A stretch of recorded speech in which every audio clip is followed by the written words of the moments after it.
درود پاک کب کب کہاں کہاں اور کیسے کیسے کام آتا ہے۔ ایک بہت ہی خوبصورت واقعہ، بڑا ایمان افروز واقعہ ہے جو میں آپ کے سامنے پیش کرتا ہوں۔ ایک دوست نے اپنے ایک دوسرے دوست کو قرض دیا، اور جب اس نے قرض دیا تو وہ قرض ایک بڑی اماؤنٹ تھی، 3000 دینار۔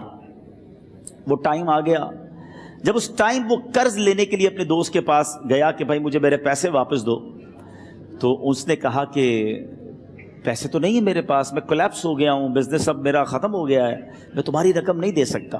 اس نے ایک اور ٹائم دے دیا اسے کہ ٹھیک ہے اب اتنے دنوں کے بعد میں دے دوں گا۔ وہ ٹائم بھی گزر گیا، اور جب وہ ٹائم بھی گزر گیا تو اس کے بعد اس دوست نے کہا کہ اب تو پیسے دے دو بھائی، میرا ٹائم پورا ہو گیا ہے۔ پھر نہ دے سکا ٹائم۔ آخر کار معاملہ جو ہے وہ کورٹ میں چلا گیا، قاضی کے پاس چلا گیا۔ اب قاضی نے جس کو پیسے دینے تھے اس کو بلایا اور کہا کہ بھائی آپ کو اس کے پیسے دینے ہیں؟ کہتا ہے ہاں پیسے تو دینے ہیں۔ تو کہا پھر دیتے کیوں نہیں ہو؟ کہا پیسے ہیں ہی نہیں، کاروبار ہی ختم ہو گیا ہے، قرضہ تو لیا تھا، اب میرے پاس بچا ہی کچھ نہیں ہے۔ تو کہا اچھا اب یہ بتاؤ کہ کب دو گے، کیسے دو گے؟ اس نے کہا بس میرے پاس پیسے ہی نہیں ہیں۔ تو کہا اب تمہارے پاس 30 دن کا ٹائم ہے، 30 ڈیز میں یا تو اس کے پیسے لوٹا دو یا 30 دن کے بعد تمہیں قید کر دیا جائے گا۔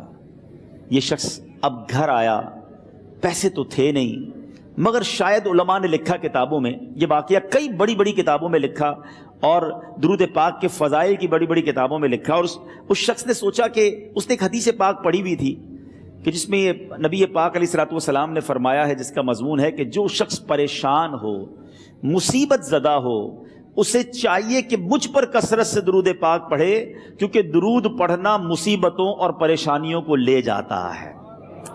اب اس عاشق رسول نے سوچا اور تو کچھ ہے نہیں، اب میں درود پاک پڑھنا شروع کرتا ہوں۔ صبح سے لے کر شام تک وہ درود پاک پڑھنے لگ گیا۔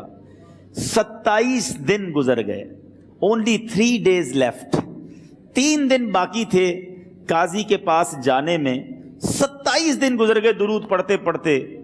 جب 28ویں رات آئی تو آنکھیں تو بند ہوئیں، مگر خواب میں اسے ایک آواز آئی، گھبراؤ نہیں، تمہارا قرضہ ادا کر دیا جائے گا، تمہارا مسئلہ سالو ہو جائے گا۔ صبح اٹھتا ہے، درود پاک پڑھ رہا ہے، مگر کہتا ہے یہ آواز سے تو مسئلہ حل نہیں ہوگا، پیغام کیا ہے اسے سمجھ نہ آیا۔ 28واں دن گزر گیا، 29ویں رات آ گئی، مگر اب آنکھیں بند ہوئیں اور قسمت جاگ اٹھی۔ نبی پاک صاحب لولاک صلی اللہ تعالیٰ علیہ وسلم خواب میں تشریف لائے، اور پیارے آقا صلی اللہ تعالیٰ علیہ وسلم نے فرمایا گھبراؤ نہیں، علی بن عیسیٰ وزیر کے پاس جاؤ، وہ تمہارا قرضہ ادا کر دے گا۔ اب یہ عاشق رسول صبح اٹھا تو ویری فریش، حشاش بشاش کہ اب تو کام ہو گیا، نبی پاک نے خواب میں آ کر بشارت دی ہے۔ مگر پھر ذہن میں سوال آیا کہ علی بن عیسیٰ کے پاس جاؤں گا تو ثبوت کیا ہے، پروف کیا ہوگا؟ میں جا کر اس کو کہوں گا کہ میرا قرضہ دے دو تو ایسے تو قرضہ نہیں دے دینا، اور میں نے اس کو کہا کہ مجھے نبی پاک نے خواب میں کہا ہے، اور اس نے اگر مجھ سے کوئی نشانی مانگی تو میں نشانی کیا دوں گا؟ آخری دن تھا، 29واں دن تھا، وہ بھی درود پڑھتے پڑھتے گزر گیا۔ 30th نائٹ آ گئی، صبح وہ دن ہے جب عدالت میں جانا ہے۔ اب اس رات پھر نبی پاک علیہ الصلوۃ والسلام خواب میں تشریف لائے، اور آقا علیہ الصلوۃ والسلام نے فرمایا کہ علی بن عیسیٰ وزیر کے پاس جاؤ، وہ تمہارا قرض ادا کر دے گا۔ کہ حضور چلا تو جاؤں گا، لیکن اگر وزیر نے مجھ سے کوئی نشانی طلب کی تو میں کیا جواب دوں گا؟ پیارے آقا علیہ الصلوۃ والسلام نے کمال کا ارشاد فرمایا کہ علی بن عیسیٰ سے کہنا کہ تم روزانہ فجر کی نماز کے بعد 5000 بار درود پاک پڑھتے ہو، یہ راز فقط تم جانتے ہو اور تمہارا رب جانتا ہے۔ اب یہ جب صبح اٹھا تو ایک نشانی بھی مل چکی تھی۔ عدالت میں جانے سے پہلے وزیر کے دربار میں پہنچ گیا، اسے یہ ڈر تھا کہ آج پیسے نہ لوٹائے تو سزا ہو سکتی ہے۔ جب وزیر کے دربار میں پہنچا تو وزیر اپنے مشیروں کے ساتھ بیٹھا تھا۔ کہا مجھے آپ سے بات کرنی ہے۔ کہا بتاؤ کیا بات کرنی ہے؟ کہا میں ایک پیغام لایا ہوں آپ کے لیے۔ اچھا کس کا پیغام لائے ہو؟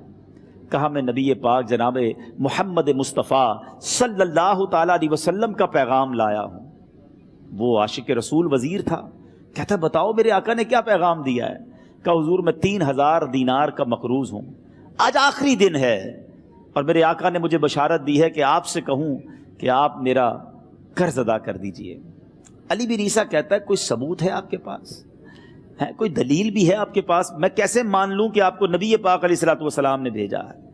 عاشق رسول کہتا ہے خالی ہاتھ نہیں آیا، میرے آقا نے مجھے دلیل بھی عطا فرمائی ہے، مجھے ایک ایویڈنس بھی دیا ہے، اور پروف یہ ہے حضور کہ آپ روزانہ صبح فجر کی نماز کے بعد نبی پاک صلی اللہ تعالی علیہ وسلم کی بارگاہ میں درود و سلام کا نذرانہ پیش کرتے ہیں۔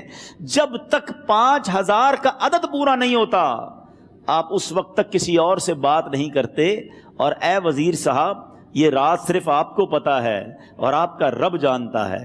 اللہ اکبر۔ وہ وزیر تو جس کو کہے نا جھوم اٹھا، ایسا عاشق رسول وزیر تھا جو روزانہ صبح 5000 درود پڑھتا ہو، اس کی تو عید ہو گئی نا۔ وہ کہتا ہے مرحبا یا رسول اللہ، میرے آقا نے میرے درود قبول کر لیے، اس سے بڑھ کر میرے لیے سعادت کیا ہوگی۔ اب یہ وزیر اپنی سیٹ سے اٹھتا ہے، اپنے کمرے میں جاتا ہے، تھوڑی دیر بعد واپس آ کر اس عاشق رسول کے ہاتھ میں 3000 دینار رکھ کر کہتا ہے حضور پہلے 3000 دینار تو نبی پاک کا حکم کی میں ادب سے بجا لاتا ہوں، میرے آقا نے جو حکم فرمایا یہ 3000 دینار آپ کو پیش کرتا ہوں، حضور ایک اور 3000 دینار لیجئے۔ میرے گھر آپ آئے، اتنی اچھی خبر سنائی، آپ نے قدم رنجا فرمایا، یہ 3000 اس کا نذرانہ ہے، اور ایسا کیجئے 3000 اور لیجئے، اس سے اپنے بچوں کے لیے کچھ چھوٹا موٹا کام شروع کیجئے، اور ایک وعدہ کر کے جائیے آج کے بعد زندگی میں آپ کو جب بھی کوئی کام پڑے میں آپ کا بھائی ہوں، مجھے یہ خدمت کا موقع دیجئے گا۔ اللہ اکبر۔ وہ مقروض جو ایک رات پہلے 3000 دینار کا مقروض تھا، ہو سکتا ہے اس کے بیک آف مائنڈ یہ بھی چل رہا ہو کہ اب شاید کل میں نے جیل میں جا کر، عدالت میں جا کر گرفتاری دے کر جیل میں جانا ہے، مگر اب 9000 دینار ہاتھ میں ہیں۔ عاشق رسول جھومتا ہوا نبی پاک کی یاد میں گھومتا ہوا اب عدالت میں پہنچا۔ عدالت میں everybody expecting over there کہ آج اس نے آنا ہے اور آ کر کہنا یہی ہے کہ پیسے تو نہیں ہیں، گرفتار کر لو، مگر جا کر اس عاشق رسول نے 3000 دینار جج صاحب کے ہاتھ میں رکھ دیے۔ قاضی کہتا ہے پہلے تو یہ بتاؤ پیسے آئے کدھر سے؟ تم تو کہتے تھے غریب ہوں، تم تو کہتے تھے کاروبار نہیں ہے، ایک مہینے میں اتنی بڑی رقم کا انتظام کیسے ہو گیا؟ سبحان اللہ۔ اس عاشق رسول نے گویا زبان حال سے یہ کہا ہوگا کہ یہ تو کرم ہے ان کا، ورنہ مجھ میں تو ایسی بات نہیں، اتنا دیا سرکار نے مجھ کو، اتنی میری اوقات نہیں۔ اس نے وہ پورا واقعہ بھری عدالت میں سنا دیا۔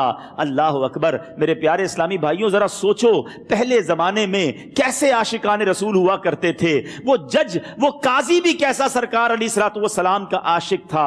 اپنی سیٹ سے اٹھتا ہے، بھرے دربار میں، بھری عدالت میں، وہ اپنے چیمبر میں، اپنے کمرے میں جاتا ہے، اور تھوڑی دیر بعد واپس آ کر اس کے ہاتھ میں بھی 3000 دینار ہیں، اور وہ 3000 دینار جو ہے وہ اس عاشق رسول کے ہاتھ میں رکھتا ہے کہ سارا ثواب علی بن عیسیٰ کیسے لے جائے، میں بھی تو نبی پاک کا غلام ہوں، میں تمہارا قرضہ میں ادا کرتا ہوں۔ اچھا، اب ایک اور عجیب سینیریو یہ بن گیا کہ جس نے کیس کیا تھا، جس نے دعویٰ کیا تھا، وہ بھی یہ سارا منظر دیکھ رہا تھا۔ کہتا ہے جج صاحب ذرا رکیے، میں بھی اپنے آقا کا امتی ہوں، اور ایک کام کیجئے، قلم کاغذ منگوائیے، اس عاشق رسول کا قرضہ ہی میں معاف کر دیتا ہوں۔ اچھا، اب عاشق رسول نے وہ واپس 3000 دینار جو جج صاحب نے دیے تھے وہ واپس جج صاحب کو دیے کہ حضور یہ پیسے آپ ہی رکھ لیں، قرضہ ہی معاف ہو گیا، اب آپ کے پیسے کا میں نے کیا کرنا ہے؟ جج صاحب کہتے ہیں جو پیسے نبی پاک کے نام پر نکالے ہیں اب مجھے واپس نہیں چاہیے، یہ بھی تم اپنے ساتھ لے جاؤ۔ اللہ اکبر۔ میرے میٹھے اسلامی بھائیوں، وہ عاشق رسول ایک رات پہلے 3000 دینار کا مقروض ہے، اب 12000 دینار لے کر گھر کو واپس جا رہا ہے۔ اس ایک واقعے کے اندر جو ہم سب کے لیے درس ہے، جو ہم سب کے لیے پیغام ہے۔ شاعر لکھتے ہیں نا، دکھوں نے تم کو جو گھیرا ہو تو درود پڑھو،